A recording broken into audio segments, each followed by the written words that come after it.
Hello friends, welcome to SSC coaching centre. दोस्तों, आज के वीडियो में हम गणित का बहुत ही इंपॉर्टेंट टॉपिक लेकर के आए हैं। क्वेश्चन सभी को पूरा पूरा देखें, ठीक है। कोई क्वेश्चन आपसे आता है तो वीडियो को वहीं पे ना छोड़ें, क्योंकि सभी क्वेश्चन जरूरी नहीं है आपको आते होंगे, और क्वेश्चन जब छोड़ देते हैं आप तो आपकी तैयारी अधूरी रह जाती है, ठीक है। तो चलिए स्टार्ट करते हैं। पहला क्वेश्चन है, एक वस्तु 25% लाभ पर 2100 रुपए में बेची गई तो वस्तु का क्रय मूल्य क्या होगा। देखिए, वस्तु का जो भी क्रय मूल्य होगा वो अपने आप में क्या होगा, 100% होता है। आपको अच्छे से मालूम है कि कोई भी वस्तु का जो क्रय मूल्य होता है वो 100% होता है, और वस्तु को क्या किया गया है कि 25% के लाभ पर बेच रहे हैं। 25% के लाभ पर बेच रहे हैं। लाभ पर बेचने का मतलब क्या है कि 100 की चीज को मैं 125 में बेचूंगा तभी तो 25 का लाभ होगा। जैसे मान लो मेरी किसी भी चीज की वैल्यू 100 रुपया है और मुझे 25 का लाभ चाहिए, तो 100 की चीज को 125 में बेचूंगा तो मुझे 25 का लाभ हो जाएगा, ठीक है। तो कितने बेचूंगा, 125% में बेचूंगा। और रुपए में कितने बेच रहा है वो, 2100 में, यानी कि 125% की वैल्यू 2100 रुपया है। लेकिन हमें तो क्या पूछा है, क्रय मूल्य यानी कि 100% का मान पूछा है। यह वैल्यू 125% की है, लेकिन 100 की निकालनी है। तो कैसे निकालेंगे, 125 से इसमें डिवाइड दे देंगे और 100% का मान निकालने के लिए 100 से मल्टीप्लाई कर देंगे। आंसर आपका आ गया, ठीक है। चलिए कटा लेते हैं। 25 से कटेगा 5 बार में और 25 से ये कटेगा 4 बार में, और 5 से इसको कटाएंगे तो 5 चौके 20, एक बचेगा 10 हो जाएगा। 5 दूने का 10 और एक जीरो, यानी कि 420 बार में कट गया। 420 बार में कट गया। 4 का मल्टीप्लाई 420 से कर दो। 4 का 0 में करेंगे तो 0, 4 का 2 में करेंगे 8 और 4 चौके 16, यानी कि 1680 है आपके क्वेश्चन का बिल्कुल सही जवाब। 1680 यानी कि डी ऑप्शन। क्लियर सभी को, किसी को कोई दिक्कत नहीं। चलिए अब देखेंगे अगला प्रश्न। अगला सवाल है, एक नल एक टंकी को 20 मिनट में भर सकता है। यदि एक रिसाव 60 मिनट में टंकी को खाली कर सकता है तो टंकी कितनी देर में भर जाएगी। कौन सा क्वेश्चन कब आया था मैं यहां पे लिख देता हूं, आप देख लिया करें, ठीक है। एक नल है जो कि 20 मिनट में भर सकता है। नल का नाम नहीं दिया है, मैं उसका नाम ए रख देता हूं कि जो ए नल है वो 20 मिनट में भर सकता है। ये भरने वाला है तो पॉजिटिव। एक रिसाव है जो कि 60 मिनट में टंकी को खाला है, तो दूसरा जो रिसाव है उसको मैं बी नाम दे देता हूं। ये खाली करने वाला है और ये खाली कर रहा है 60 मिनट में। लेकिन हमें यही नहीं पता है कि टंकी कितनी बड़ी है, ये नहीं पता ना। तो टंकी का नाप कैसे निकलेगा, दोनों का एलसीएम ले लो। 20 का 60 का एलसीएम आ जाएगा भाई 60, यानी कि 60 लीटर की टंकी है जिसको ए 20 मिनट में भर सकता है, ठीक है। तो 1 मिनट में कितना बढ़ेगा, 20 से डिवाइड दे दो 60 में 3 बार जाएगा। 60 से 60 में डिवाइड दे दो 1 बार, यानी कि जो ए है 20 मिनट में टंकी को क्यों भर रहा है, क्योंकि 1 मिनट में 3 भर रहा है। तो ए का 1 मिनट का काम 3 हो गया, बी का 1 मिनट का काम 1 हो गया। अब क्या कहा गया था कि टंकी कितनी देर में भर जाएगी। अब देखना, ये भरने वाला नल है, ये खाली करने वाला है, ठीक है। अब यहां पे दोनों नल जब चालू कर दिए जाएंगे तो ए भरेगा 1 मिनट में 3 और बी 1 मिनट में 1 खाली करेगा। 3 भरा जाएगा, 1 खाली हो जाएगा, तो 3 में से 1 खाली हो जाएगा। इसका मतलब 1 मिनट में 2 ही भरा गया। और भरना कितना है, 60, क्योंकि टंकी 60 लीटर की। 1 मिनट में 2 भरेंगे तो 60 को कितने भरेंगे भैया, 30 मिनट में भर देंगे। 60 को भर देंगे 30 मिनट में। सी ऑप्शन आपका सही जवाब हो जाएगा। क्लियर हुआ। चलिए अब देखते हैं अगला सवाल। अगला सवाल है, दो संख्याओं का अनुपात 3:1 तथा योगफल 72 है, तो दोनों संख्याओं का अंतर ज्ञात कीजिए। दो संख्या है ना, तो पहली संख्या ए, दूसरी संख्या बी हो जाएगी, और दोनों का जो अनुपात है वो है 3:1, और इनका योग दे रखा है 72। मैंने आपको पहले भी बहुत बार आपको बताया है कि अगर आपके पास योग है तो अनुपातों का योग करके डिवाइड कर दें, अगर अंतर है तो अनुपातों का अंतर करके डिवाइड कर दें। तो योग है तो अनुपातों का योग करूंगा, 3 और 1 कितना हो जाएगा 4, तो इस योग में अनुपात के योग से डिवाइड कर दो।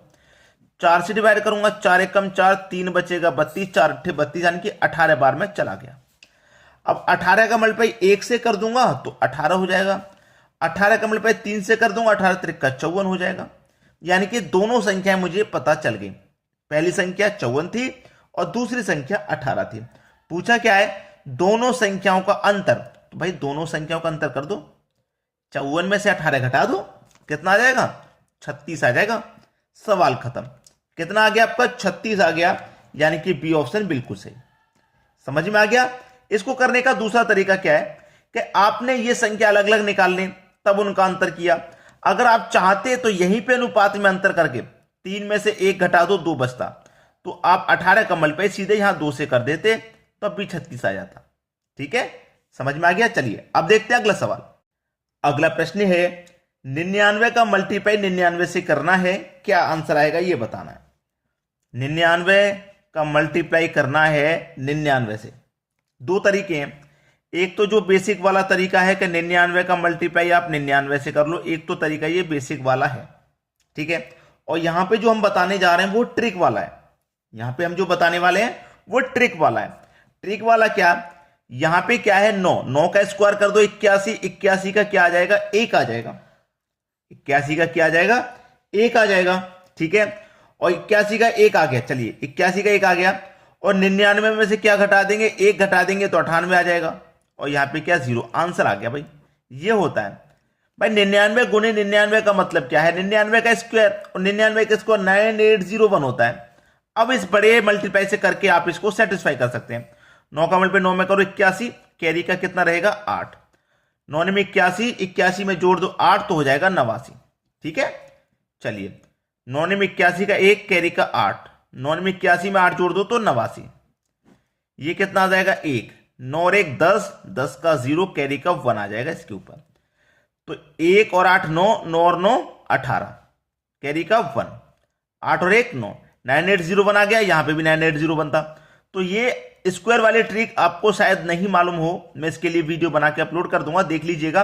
9801 आपका बिल्कुल सही जवाब है, यानी कि बी ऑप्शन। ठीक है, चलिए आप देखते हैं अगला सवाल। अगला प्रश्न है दो संख्याओं का HCF 4 तथा LCM 108 है। यदि एक संख्या 12 है तो दूसरी संख्या क्या होगी? दोस्तों इसके लिए एक फॉर्मूला होता है, मैं आपको बता देता हूं। फॉर्मूला होता है, उसे आप नोट कर लेना। पहली संख्या गुने दूसरी संख्या बराबर LCM इंटू HCF। ठीक है, ये फॉर्मूला होता है, इसको आप जरूर नोट कर लेना।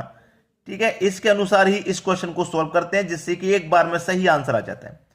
पहली संख्या क्या है? यदि एक संख्या 12 है तो इसका मतलब पहली संख्या 12 है। दूसरी संख्या क्या है? नहीं पता। जब नहीं पता तो उसे हम x मान लेते हैं। एलसीएम कितना है? 108 है, तो 108 लिख लो। HCF है 4, तो 4 लिख लिया। ठीक है, सॉल्व कर लेंगे इसको। आप देखिए 4 से कट जाएगा 12 3 बार में, बराबर आमने सामने कट जाएगा कि नहीं? 3 से इसको कटा लो, 3 तिरिक्का 9, 1 बचेगा 18, 3 छिंग 18, यानी कि x का मान कितना आ गया? 36 आ गया। 36, डी ऑप्शन बिल्कुल सही जवाब। चलिए अब देखेंगे हम अगला प्रश्न। अगला सवाल है दो संख्याएं 4:5 के अनुपात में पहली संख्या में 20% की वृद्धि तथा दूसरी में 20% की कमी करने पर प्राप्त संख्या में अनुपात होगा। दो संख्याएं, ये पहली संख्या और ये होगी आपकी दूसरी संख्या। ठीक है, अनुपात कितना है? 4:5 है। 4:5 है। देखिए किसी भी संख्या का अनुपात 4:5 कब होगा? कब होगा 4:5? जब होगा जैसे वो संख्या 40 हो और दूसरी संख्या 50 हो। ठीक है, तो 10 से काट देंगे 4 बार, 10 से काट देंगे 5 बार, तो 4:5 हो गया कि नहीं? तो इसका मतलब वो संख्या क्या होगी? ये संख्या 40 होगी, ये संख्या 50 होगी। ठीक है, मैंने संख्या पता कर ली। संख्या जब पता कर ली तो क्या बोला उसने? क्या पहली संख्या में 20% की वृद्धि। तो पहली संख्या मेरी क्या है? 40 है। इसमें कह रहा है वो 20% की वृद्धि, यानी कि जो मेरे पास 40 है ये अपने आप में 100% मान होगा कि नहीं होगा? और 100 में 20% की वृद्धि हो जाएगी, इसका मतलब 120%। परसेंट का मतलब बटे में 100। 2 जीरो से 2 जीरो कटा लूंगा, 12 त्रिक्का 12 चौक 48, 48 हो गया। दूसरी संख्या मेरी 50 है, इसमें 20 की कमी करवा रहा है। इसका मान अपने आप में 100 है, 20 की कमी कर देंगे तो 80, वृद्धि करेंगे तो 120, कमी करेंगे तो 80। परसेंट का मतलब बटे में 100। 2 जीरो से 2 जीरो कटा दो, 8 पंजे 40। कितना हो गया भैया? 40 हो गया। यानी कि पहली संख्या कितनी हो गई? 48 और दूसरी हो गई 40। अब जो अनुपात होगा वो क्या होगा बताना है। जो अनुपात होगा वो क्या होगा अब बताना है। ठीक है, चलिए किस संख्या से कटेगा? 5 से कटेगा क्या? 5 से नहीं कटेगा। ठीक है, 5 नहीं कटेगा, ये 40 है और ये 48 है, 8 से कटेगा, 8 पंजे 40, 8 छिंग 48, यानी कि 6:5 हो जाएगा। 8 से दोनों संख्या कट गई, 6:5 यानी कि डी ऑप्शन बिल्कुल सही जवाब। सभी को आसानी से समझ में आ गया। तो दोस्तों आज की वीडियो में इतना ही। शेयर करके जाइएगा, क्योंकि शेयर करने से क्या होता है और भी बच्चों तक जानकारी पहुंचती है। ठीक है, धन्यवाद।